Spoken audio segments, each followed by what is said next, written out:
Can you believe it?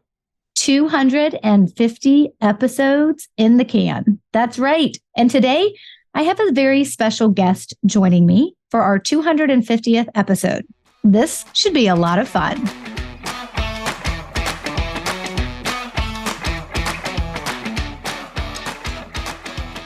Hey there, and welcome to episode 250 of the Roadmap to Referrals podcast, a show about helping you build a referable business. I'm your host, Stacey Brown Randall. Okay, so as you know, this is episode 250. It's like every 50 episodes, we get to hit a new milestone, which is very exciting. And I thought for this episode, I would do something a little bit different. So I decided to invite probably the most important person, I would say, or close to the top, the most important person in my life, to come on the podcast and let me interview him about my business. Doesn't that sound like fun for him? So I invited my husband, Norm, to join me on this episode, which is actually something he's done before, but it's been a really, really long time since he was last on the podcast. He was on episode 60, so I will link to it in the show notes for this episode. Of course, you guys know the show notes are staceybrownrandall.com/250 for episode 250, and Stacey has an E. But Norm was on episode 60, so like way back when this podcast was still just a baby, and he actually interviewed me. And now we're turning the tables for episode 250. I gave him a long break from having to be here. So Norm, how you feeling? I am feeling incredible. We'll see how you feel when we're done. No, I'm totally kidding. All right. Are you ready for this? So am I in like a hot seat? Is that what's going on here? Well, I am going to ask you questions about my business. So I guess we'll see how well you know my business. Is that even fair to do this to you? Let's do it. I'm ready. Okay. I think if anything else, it'll be super fun for you and I, but hopefully for everybody else listening as well. Okay. So before we dive into the questions that I have prepared for you and not shared with you, other than being my hottie husband and father to Jacob, Mackenzie, and Danny, why don't you tell folks a little bit about yourself, what you do? So when I'm not being the husband or the dad, I spend most of my time supporting you in your business. And when I'm not doing that, I work for Insperity. And I work as an advisor, and we are an outsourced HR strategy type company that focuses around everything that touches the employees of your company, whether it's risk or payroll or performance or talent development, and enjoy it. I really, really enjoy it. That's awesome. Okay. Thank you for doing that. All right, here we go. 10 questions. So just so you know, no one, especially me, is expecting for you to get a 10 out of 10, but we'll see. I'm being graded. I mean, everything's a competition, Randall. Come on, you know me. Okay. I'm just kidding. Okay, here we go. Question number 1. I thought I would start with some softball questions to make this a little bit easier for you. So, don't bumble. Here we go. What year was my book released? That is easy. It is 2018. Okay, so that's a super easy softball question. So this is not question number 2. This is question 1A. It goes along with the first question. How long did it take you to finish it from start to finish, cover to cover? Before it was published, because I read through it many times before it was published. So please give me some credit there. And post, I don't know. It seems like you know the answer. I don't know if I should answer that. I try not to remember. And I'm sure in my mind, the time it took you to finish it has only grown and become more dramatic in my mind over the last couple of years. Let's say, here's something I do remember. I remember being in Nashville and we were excited about your book release, and it was November of 2018. I think your book came out in October, but I assured myself I'd have it read before we got there. So let's just say a month. Okay, let's go with that. That is awesome. All right, so here's another one. This is also about the book. I don't know if you'll be able to get this one. Do you know how many awards the book has won? Thousands. So not Nope. Okay. But that was a nice, sweet guess. How many awards officially has the book won? 15? 3? There you go. Okay. I knew you'd get down to it. I appreciate you, trying to act like it's, I thought it was a trick awesome question because I knew that. I just maybe thought there was more I didn't know about. I would never win. The book could never win an award. Did I not tell you? I agree, but all right. Busy people. That's true. Okay. So last question about my first book. And for those of you who are like, what is the name of her first book? It is Generating Business Referrals Without Asking, available wherever books are sold. Okay. So last question about the book. Who is the book dedicated to? The book is dedicated to your dad. Right. Ding, ding, ding. Look at that. Mr. Stephen Brown, who was instrumental after writing and publishing many of his own books. Yes, he still has me beat on the number of published books. And I have no intentions of catching up to how many books he did have published while he was alive. That is right. Okay, so let's move on. Question number 4. What? I know you don't see this coming, so I cannot wait for your answer. What do you think is holding me back from finishing book number 2? Oh, wow. What's holding you back from completing book number 2 that's only pages away from being done and has been for years? Let's see. So let me, as you think about your answer, let me give some context to the listeners. So I started this book. This book got its acceptance from the publisher back in 2019, end of 2019. And I was going to have it written, and the goal was for it to be published in 2020. And then COVID happened in 2020. I literally was on a writer's weekend and the world started shutting down. So I came home from that and the book sat. So we're not talking oh, she's 6 months behind.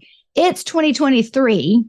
And that was 2020 that it was supposed to be done first or second quarter. So when we say what's holding me back, it's not an insignificant amount of time, I guess I would say. So just putting some context there for our listeners, because we very well could have some first-time listeners listening to this podcast, and they're like, I thought Stacey just did all the talking. So this episode may surprise them. So, okay, what's your answer? What do you think is holding me back? Well, I know through the first one, there was a lot of blood, sweat, and tears. It's an incredible journey and an accomplishment to publish one book. And I think number 2 is this elephant in the room that you can do it, but it does take the time and the commitment. And also you've always been most creative when you take your weekends or extended weekends away. So it's you and your pen and your paper, or let's say your computer.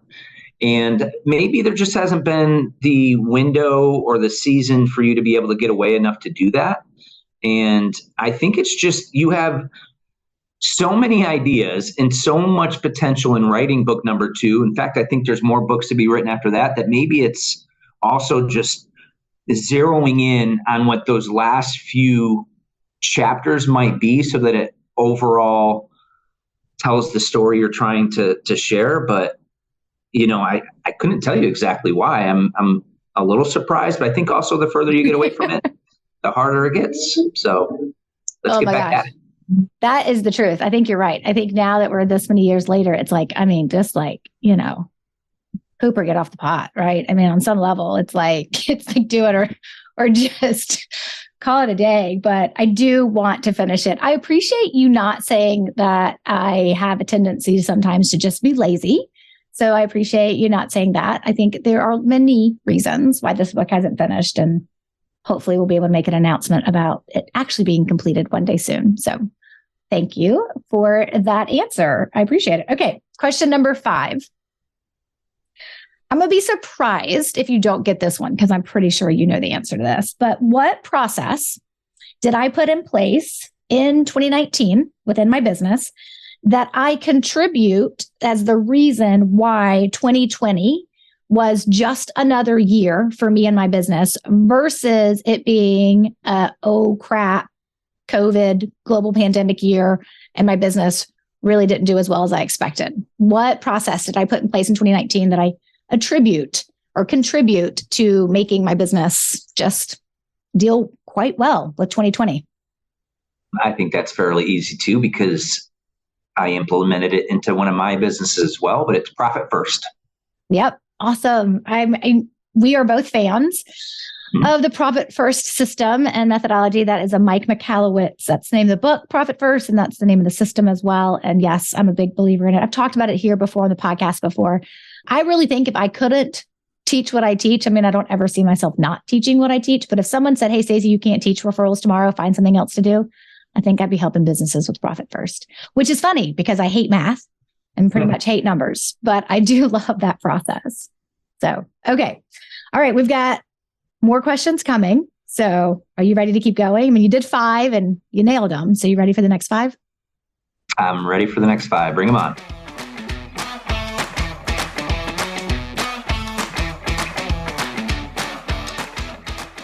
Hey, pardon the interruption.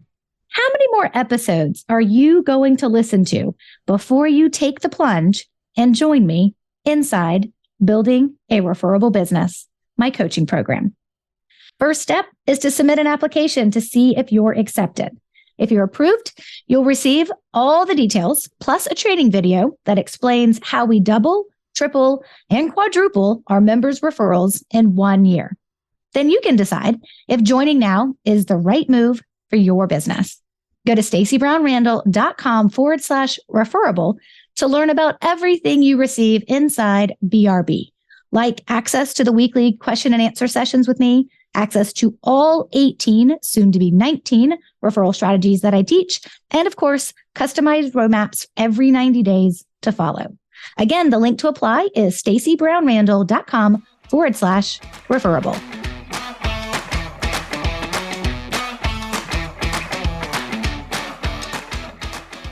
Okay, here we go. Question number 6.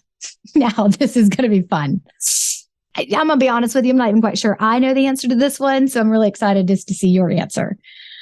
So how many different business models have I had or evolved from in the last 10 years? Ooh, I don't know the right answer. Talk it through. Yes, I am. I'm thinking. It was funny because I was going through some koozies of older models of yours where it was, oh my gosh, there's been a couple of them. And it's funny because I have email addresses that have some of those business names on them as well. I think it's 6 or 7. Do you know the answer? You know, in reality, I'm not 100% sure I know the answer. I had coffee with Ebony a couple of months ago, and she asked me that question, like the evolution to like, what are you doing now? And like, wait, that's so different from how you started. How did you get there? And I kind of mapped out all the changes in my models. I think it needs to be its own podcast episode. I think we need to do one of those on it. Maybe I should do that sooner rather than later, because I'm not sure I could answer that question. I think that I have evolved. And some evolutions, I wouldn't say they've evolved. It's like I was, operating with the online programs, and then I added a one-on-one component to it, right? So not everything's been like, hey, I started as an hourly, like you bought hourly coaching packages with me, right? Like I sold hours. That's what I did. And I sold them in coaching packages. And at first, I don't even remember this, but I used to drive to my clients' offices. I was a master of figuring out how to put them all that were all on one side of town so that I could have 20 minutes in between each office. I would only give myself 20 minutes. And then eventually I got office space. But yeah, I started out as a one-to-one hourly based, coach doing coaching, and then evolved to the online programs, and then evolved, to workshops, and then the online programs, and then just kept evolving until now. The main, obviously, way that I work with folks is BRB. I think that's a testament to a really aware entrepreneur. And I say that just, this, having businesses, and the name may not change, but what we do has to change sometimes to adapt. And I look at just working with a Fortune 500 company. Before I came aboard 4 years ago, it's had some changes and processes while I've been here, but it started as a company called Administaff and turned into Insperity. And I think every business evolves and changes and processes, and it doesn't mean it's different for a solopreneur or small businesses, owners. I think that's just smart business. So that's my input. No, I think that this is why everybody thinks you're brilliant, right? Because that was a really good synopsis there. I think, right, evolving with the times is important. I think it's important that as entrepreneurs, we don't go chasing the bright, shiny object, right? Or the squirrel that gets our attention, the new cool thing to do, but recognizing how we can best serve our clients while also creating the boundaries around the business that gives us the lifestyle that we're ultimately off after. And I do think I've gotten better about that in years of staying kind of focused and staying committed to how can I be the best for my clients while also making sure I've got all the time that I want to be a wife and mom and friend and daughter and all those things that actually make life super, super rich. So cool. All right. And I think people appreciate hearing. I mean, you've been an entrepreneur multiple times, right? So I think you have a lot of great insight to share in that regards too. I mean, your restaurant, you owned it almost 15 years. The food and beverage management company was that 4? Mm-hmm. Is that right? Like, yeah. So you've got you should probably have your own podcast. Maybe you should write your own book. I'm trying.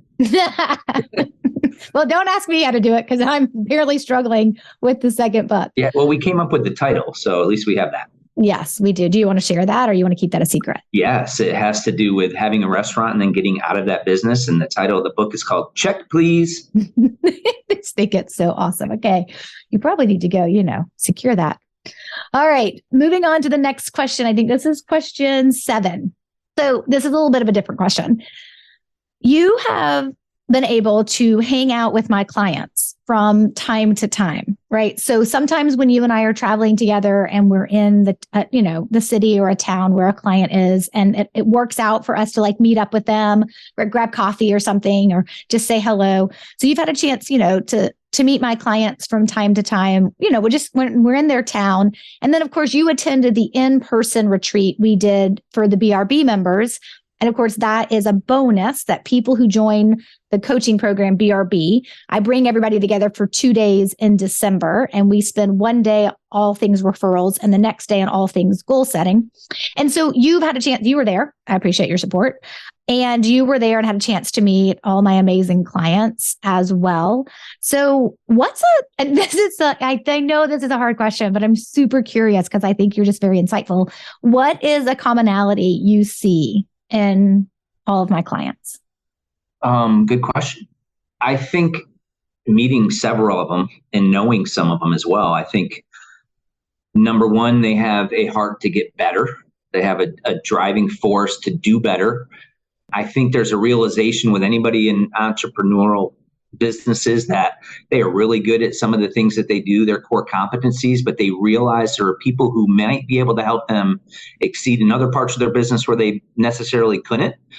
And I think there's an intentionality of, I want to do this better. And if they're building a business because they think they're helping someone or solve a problem, or maybe even in the restaurant business I was in business to serve people food and drinks. And if I want to do more of that, but I'm not sure how, well, then I need to be really intentional on how I'm going to do that. And I think one way of that I've seen them, and the commonality is them just being committed to a process once they've engaged you, and then staying committed to that process itself, because that's where a lot of the success comes. So I see an intentionality to get better, understanding they can't do everything on their own, and then just committing themselves to the process.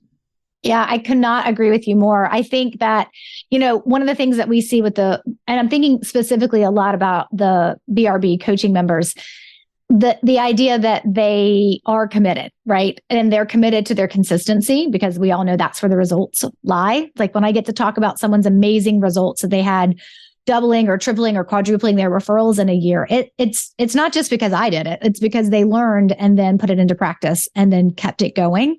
But to your point, the other thing is that they recognize and they welcome somebody else helping them figure it out. And I think that's important. Like, I'm just thinking of like a couple of the attorneys that we have in the program. They're incredible attorneys. If I needed something, those would be the folks I would want to go to for a multitude of different reasons, because they do different things. But they knew when they wanted to learn how to get referrals, they were like, okay, we're open to learning from someone to teach us. And they trust the process. And I think that's the big piece as to why they all get to be successful. So yeah, they do have all that in common. Awesome. Okay. So here is question number 8. What do you think I love most about what I do? What brings me the most joy? I think this actually is the easiest question.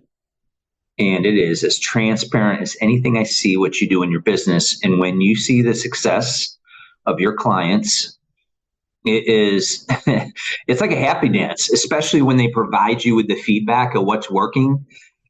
I understand it's gratifying and it's sort of like proof is in the pudding, but like you genuinely really care about your clients. And when they succeed, they probably will never see it. And I'd love to record it one day, but there's just this excitement, this like jubilee, you're dancing. And I don't know, it's just, there's a joy there. And I think that's really special. Thank you. Yeah, it definitely makes everything I do completely worth it. When I get to, as I say to them, share in their success and then take credit for it too. Just kidding. That's great. Oh, I'm totally kidding. Okay. So here is a random question. Let's bring the kids into this. What do you think our kids think that I do? And spoiler alert, because I knew we were doing this recording today. And since I took 2 of them to school today, I asked them. And so I know what they think now. I didn't before, but now I do. I didn't have a chance to talk to Danny because obviously he went to school way earlier. But I'm curious to see if you know. All right. So let me go off course for just a moment. And it's funny that you said that because I had 2 of them in the car the other day. And we had this little jingle from work, I'm in HR, that says, have your peeps call my peeps for your HR needs. And they come with candies that are peeps. And so our daughter had asked for peeps. And I said, well, no, this is for work. These are for some of my contacts. And she said, well, I need HR help. I said, oh, do you really? So how much do you know about HR? She said, well, I know that I need help with it. And I said, okay, so who does your payroll? And she said, MasterCard. And I said, okay. And then actually Jacob kind of helped and explained a little bit about what I do. So I was surprised and happy to know he knows a little of what I do. Okay, back to you. That's why we're here. I am curious. Are you asking overall, all 3 of them individually? Like what do they think you do? I think a lot of them would say, Mom is always busy, always on her computer, and she is emailing. That's not fair. Or talking to text, or in a video where we can't, the light's on outside, so we can't go into the office. But I think in the heart of it, they would say she works with people to help them make their businesses better. Like, I think that they would actually, like, if we really drilled down, they'd say that. But overall, I think they'd say you work quite a lot. Okay, so we need to ask them that question because I don't think that they would say that I work a lot. I mean, I know Mackenzie in time has definitely said, you work a lot. And I want to be like, I'm hiding from you guys. Like, I'm out here in the office pretending to do work or to work just to get away from the drama inside 2 teenagers and a preteen. And I know she did make that video of me about the work. So she does think that from time to time. But how would they feel if they knew that this afternoon I was in the house after lunch watching Ted Lasso? Like, who wouldn't want to be doing that? I know. So I think maybe they see me working, but that doesn't mean I'm always working. So I did. So I had Jacob and Mackenzie in the car and I asked them, I said, so what would you say that I do? Because I'm going to ask Dad what he thinks you guys would say. And Jacob goes, you help people with referrals. And I was like, whoa, like, yeah, that's right. Yeah. And Mackenzie was like, yeah, that's what I would say. You help people. And Jacob's like, with referrals. And I looked at them and I had this moment, Norm, when I was like, oh, wow, actually, they're too old for that question. There's no more cute little answers that come out of our children. Like, they get it. They're like, yeah. And I said, and what's Dad do? They're like, he helps people with their employees. And I was like, okay, like, this is not nearly as fun as it was when you guys were like, 5 and 7 and guessing things. Yeah, what's really cool, though, is I think they're starting to ask questions and be inquisitive. And you start, I don't know about you, but I think other business owners, you start thinking, oh, what's my succession planning doing? And what am I going to do next? And I think you and I have talked about it. I think one of our kids would be blessed to be able to take over your business, and they're starting to ask questions about it. Is this something you would enjoy doing? And I don't know. I just think there's something that's a neat conversation to have with them. Yes, I will say, though, it's usually Mackenzie that asks about taking over my business. And the questions typically pertain to how much do you actually have to work and is it boring? So not really.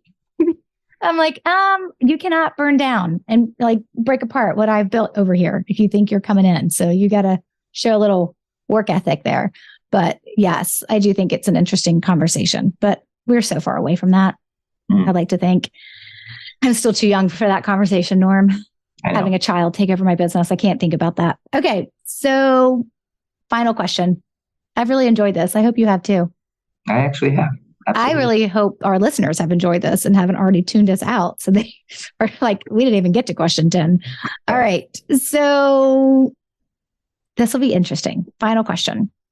What is one thing that my clients and the listeners of this podcast may be surprised to learn about me?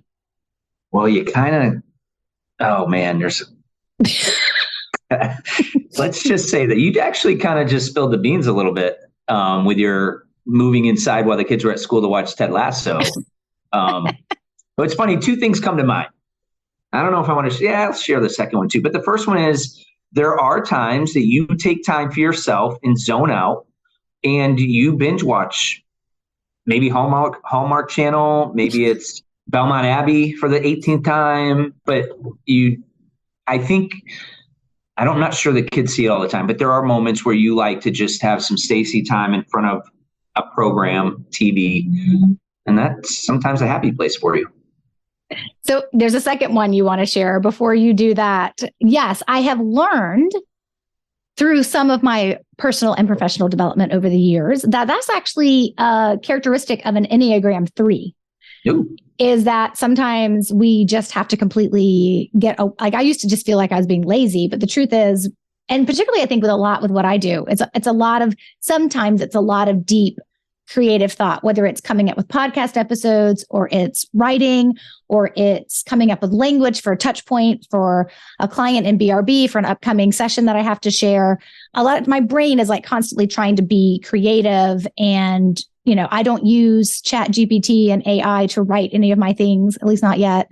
Thank you. So there is a lot of deep thought that happens, and that can actually be really exhausting. Or when I'm presenting, like I may be sitting in this office and presenting a virtual presentation for an hour, but it still feels, because you're on and you're jacked up and you're trying to give your best energy, it still feels energy depleting when the camera turns off, whether I have walked off stage or I'm just walking out of this office. So I have learned that it's not all bad, that I do then take time and zone out. That allows myself to replenish.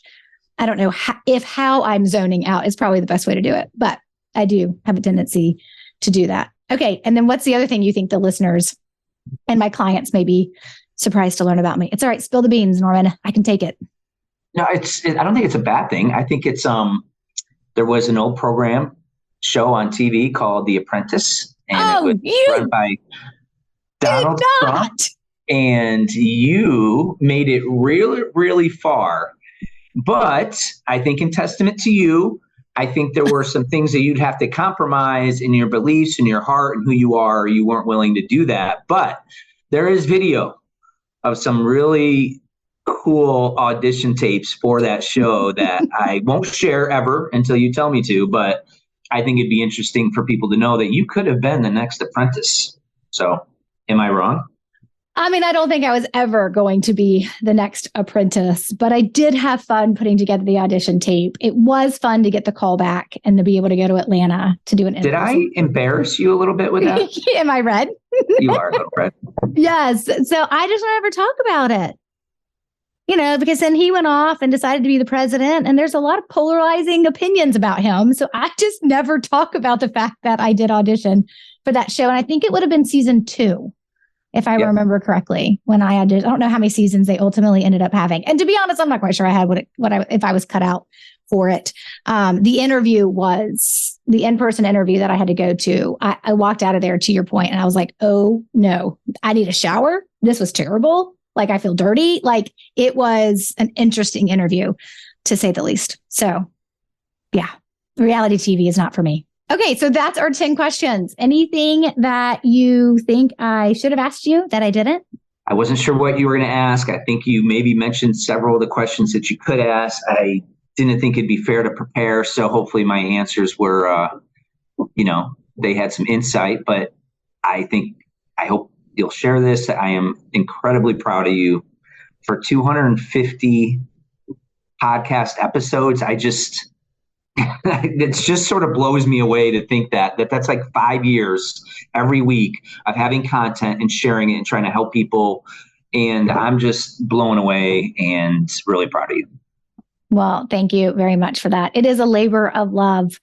I do enjoy the podcast, but content churn is real as well. I just want to make sure that every week when the listeners let me into their earbuds or into their car or whatever, that it is valuable on some level. So thank you for that.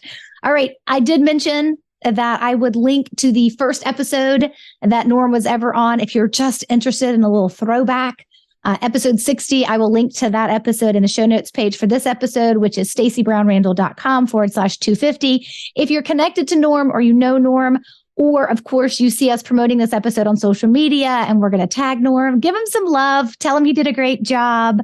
Let him know that you guys can't see him, but he's like pretending to dance right now because we didn't do a video on this one, but I can see him. But give him some love. Tell him he did a great job. Give him some feedback. I'm sure he will appreciate it. He doesn't need any feedback when it comes to being a husband. He is already fantastic. All right. Next week is episode 251. And I think we're going to actually talk about a little bit about my business journey, what Norm and I talked about earlier. I'm going to get that episode recorded and get it ready to go. And we're going to talk about business is never a straight line and what that has looked like for me. So until then, you know what to do. Take control of your referrals and build a referable business. Bye for now.